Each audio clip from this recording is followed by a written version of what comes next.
रात के 11 बजे घना कोहरा पूरे इलाके में फैल चुका था। शहर से दूर एक पुरानी सड़क के किनारे कोठी नंबर 42 खड़ी थी। एक सुनसान और अंधेरे में डूबी हुई हवेली, जिसकी टूटी हुई खिड़कियों से ठंडी हवा अजीब सी फुसफुसाहट के साथ बाहर आ रही थी। आरव, जो पेशे से एक फोटोग्राफर था, अपनी नई डॉक्यूमेंट्री के लिए इस भूतिया कोठी में रात गुजारने आया था। वो अपने साथ सिर्फ एक कैमरा, एक टॉर्च और एक नोटबुक लेकर आया था। उसे इस जगह की सच्चाई को दुनिया के सामने लाना था। कोठी का लोहे का गेट जंग से भरा हुआ था और जैसे ही आरव ने उसे धक्का दिया, क्रीक, एक अजीब चुभने वाली आवाज के साथ वो धीरे धीरे खुल गया। अंदर घुसते ही उसे ऐसा लगा जैसे हवा का बहाव अचानक बंद हो गया हो। चारों ओर एक असहज करने वाली चुप्पी थी। आंगन में सूखे पत्तों का ढेर लगा था और एक पुराना झूला वहां पड़ा था, जो जरा सा हिलता तो उसकी चेनें आपस में टकराकर खड़ खड़ खड़ की अजीब आवाज निकालती। हेलो, आरव ने धीमी आवाज में कहा। कोई जवाब नहीं आया। बस दूर कहीं एक दरवाजे की हल्की सी चरमराहट सुनाई दी। वो धीरे धीरे कोठी के दरवाजे की तरफ बढ़ा। उसके हर कदम पर सूखे पत्तों की चरमराहट गूंज रही थी।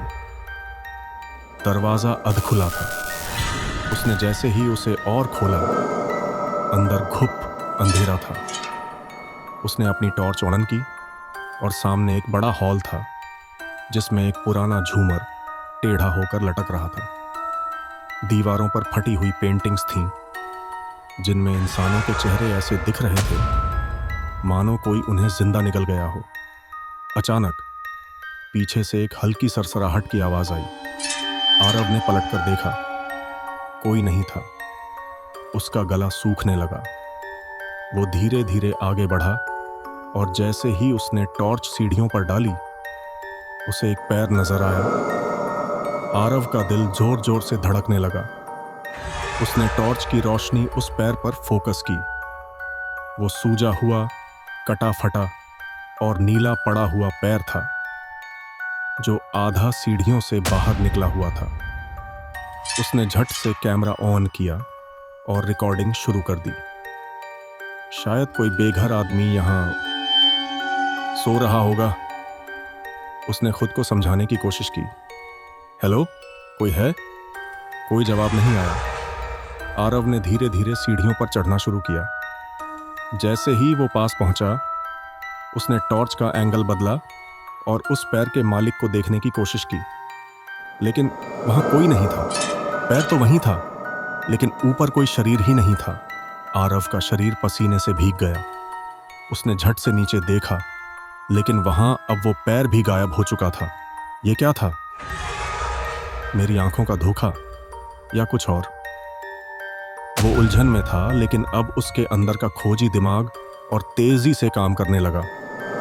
अगर ये जगह सच में भूतिया है, तो मुझे इसका सबूत लेना होगा।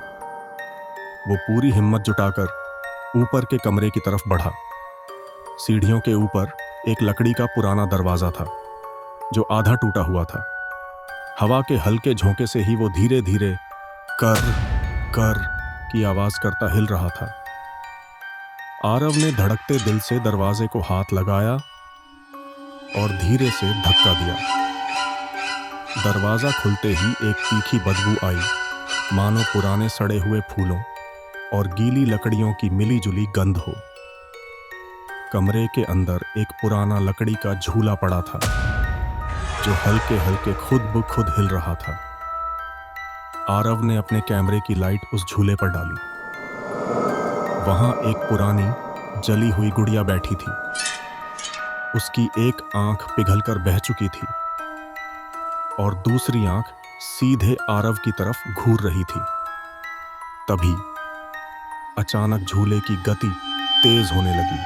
खड़ खड़। आरव एकदम सुन्न खड़ा रह गया। गुड़िया अब भी हिल रही थी, लेकिन कोई वहां था नहीं। और फिर झूले के पीछे से किसी के हंसने की आवाज आई। आरव का गला सूखने लगा। उसने झट से कैमरा उस दिशा में घुमाया जहां से हंसी की आवाज आई थी। कौन है? उसकी आवाज लड़खड़ा रही थी। कोई जवाब नहीं आया।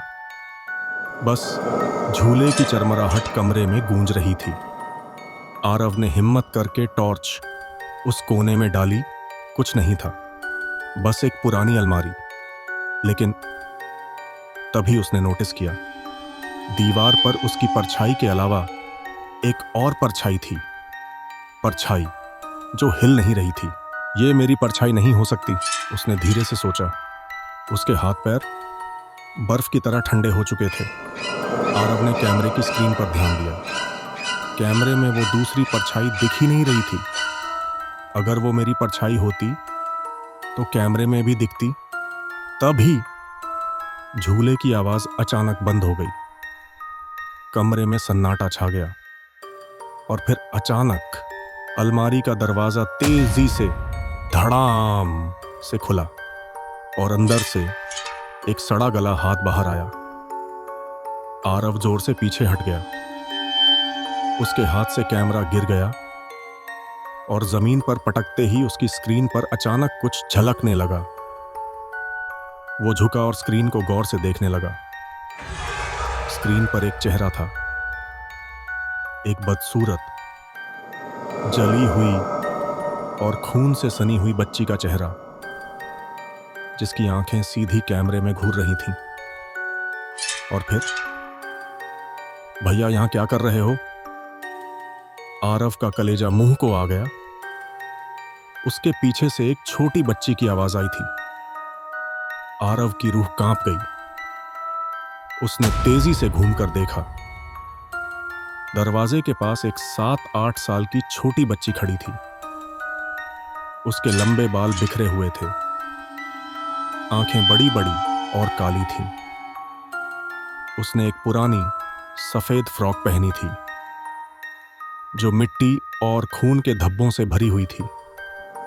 आरव को समझ नहीं आया कि यह बच्ची कहां से आई। तुम कौन हो? उसकी आवाज कांप रही थी। बच्ची ने कोई जवाब नहीं दिया, बस उसकी तरफ एक अजीब सी मुस्कान से देखती रही। आरव को लगा कि शायद ये कोई गांव की लड़की होगी जो यहां खेलने आई होगी।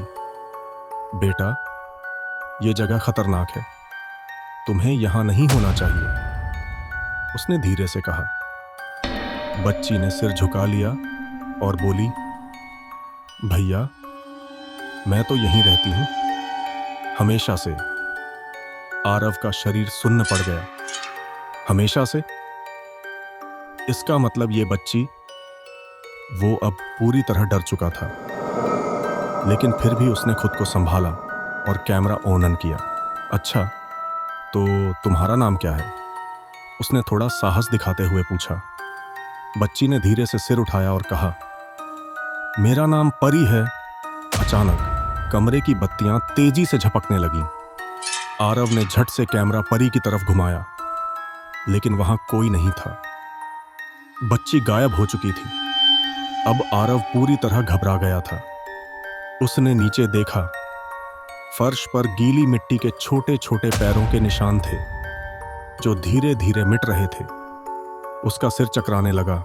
यह सब सच में हो रहा है या मेरा दिमाग खेल खेल रहा है?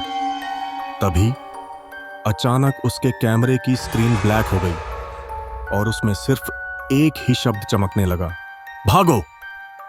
आरव का खून जम गया।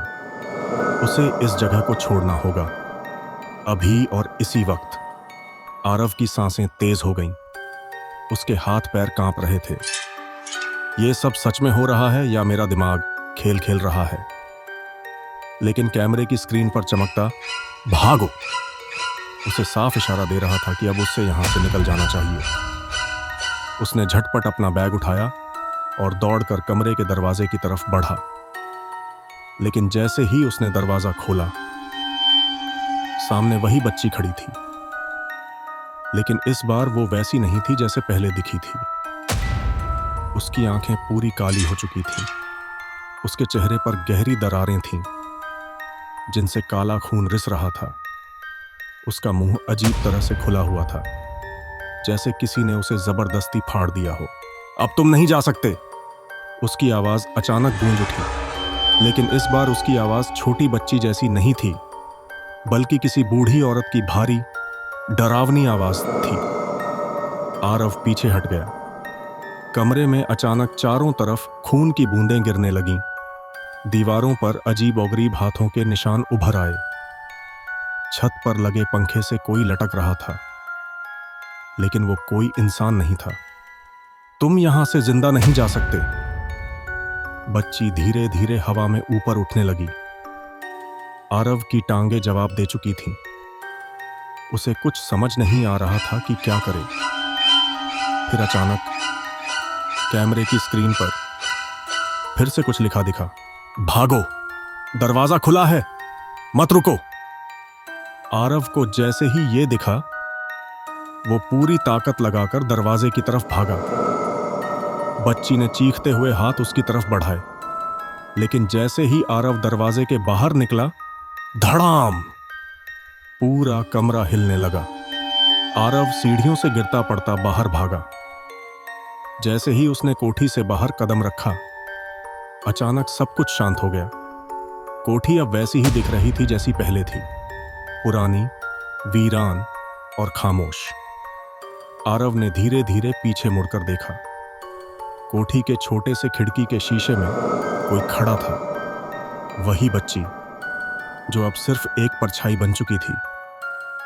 और फिर धीरे धीरे खिड़की पर खून की एक लकीर उभर आई, जिसमें लिखा था, फिर मिलेंगे।